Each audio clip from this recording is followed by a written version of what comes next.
తెలంగాణలో రేవంత్ రెడ్డి ప్రభుత్వం పరిపాలనలో సక్సెస్ అయిందా లేక ఇంకా రాజకీయ ప్రచారంలో మాత్రమే ముందుందా? నమస్కారం అండి.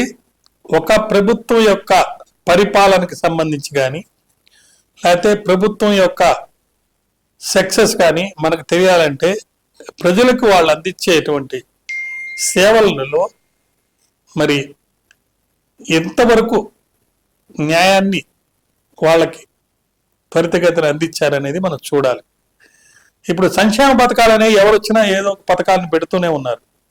కాకపోతే రేవంత్ రెడ్డి గారు ముద్రగా రెండు ముఖ్యమైన విషయాలు, ఒకటి హైడ్రాని వాడి ఎవరైతే ఆక్రమణదారులు ఉన్నారో వాళ్ళ గుండెల్లో రైళ్లు పరిగెత్తున్నాయి, రెండోది దాన్ని దుర్వినియోగం చేస్తున్నారనే ఒక వాదన కూడా వచ్చింది.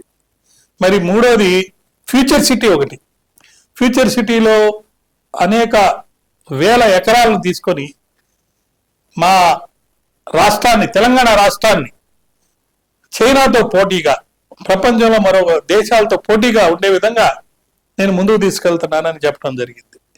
మరొకటి మూసీ నది ప్రక్షాళన.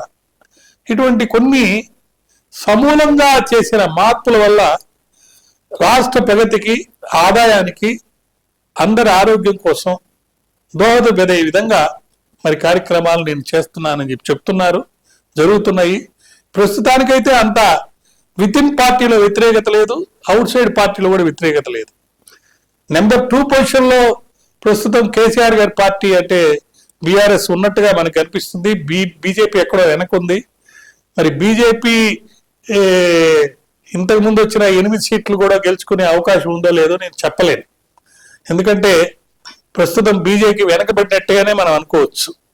అటు ఈ విద్యా విధానం మీద కాంగ్రెస్ పార్టీ పోరాటాలు కానీ, లేదా దేశానికి సామాన్యుడికి మోడీజీ గారు ఏదైతే ప్రామిసులు చేశారో అది అందరికీ అందటం లేదు, ఆ ప్రామిస్ జరగడం లేదు, ఎవరి జేబుల్లోకి డబ్బులు రాలేదు. సామాన్య మానవుడికి అనేక కష్టాలు, ప్రపంచం అంతా యుద్ధ వాతావరణం ఉన్నందువల్ల ఆర్థికంగా చాలా ఇబ్బందులు, అదేవిధంగా ప్రకృతిలో జరుగుతున్న వైపరీత్యాలు. ఇప్పుడు అస్సాంలో వర్షాలు ఎక్కువైపోయి వరదలు వచ్చున్నాయి, ఆ తెలంగాణలో నీళ్లు లేవు, కృష్ణానదికి ద్వారా వచ్చే నీళ్లు సరిపోవటం లేదు. మరి ఇట్లాంటి పరిస్థితులు వచ్చినప్పుడు వాటి వల్ల కేంద్ర ప్రభుత్వంలో ఉన్న పార్టీ మీద కొన్ని సరైనటువంటి సంకేతాలు రావడం లేదు. దానివల్ల బీజేపీ ఇక్కడ గతంలో వచ్చిన 8 సీట్లు ఎంపీ సీట్లు వస్తాయి అంటే నాకు అంత నమ్మకం కలగటం లేదు. బీఆర్ఎస్ పుంజుకొని ముందుకెళ్లే అవకాశం ఉంది.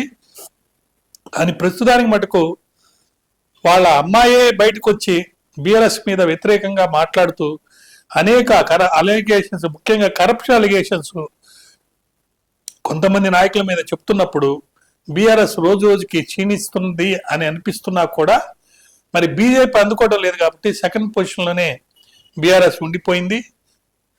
కాంగ్రెస్ తోటి పోటీ పడలేకపోతుంది. కాబట్టి ప్రస్తుతం ఉన్న పరిస్థితుల్లో రాజకీయంగా చూస్తే, లీగల్గా చూస్తే కూడా బీఆర్ఎస్ కంటే కాంగ్రెస్ ముందంజలో ఉంది. కాంగ్రెస్ మళ్ళీ ఎలక్షన్లో వచ్చేదానికి, గెలిచేదానికి అవకాశం ఉన్నట్టుగా కనిపిస్తుంది. మరిన్ని అప్డేట్స్ కోసం మా కాయ్ టీవీని సబ్స్క్రైబ్ చేసుకోండి. మా వీడియో కనుక మీకు నచ్చినట్లయితే లైక్ చేయండి, షేర్ చేయండి. మీ విలువైన అభిప్రాయాలను కామెంట్ బాక్స్లో తెలియజేయండి.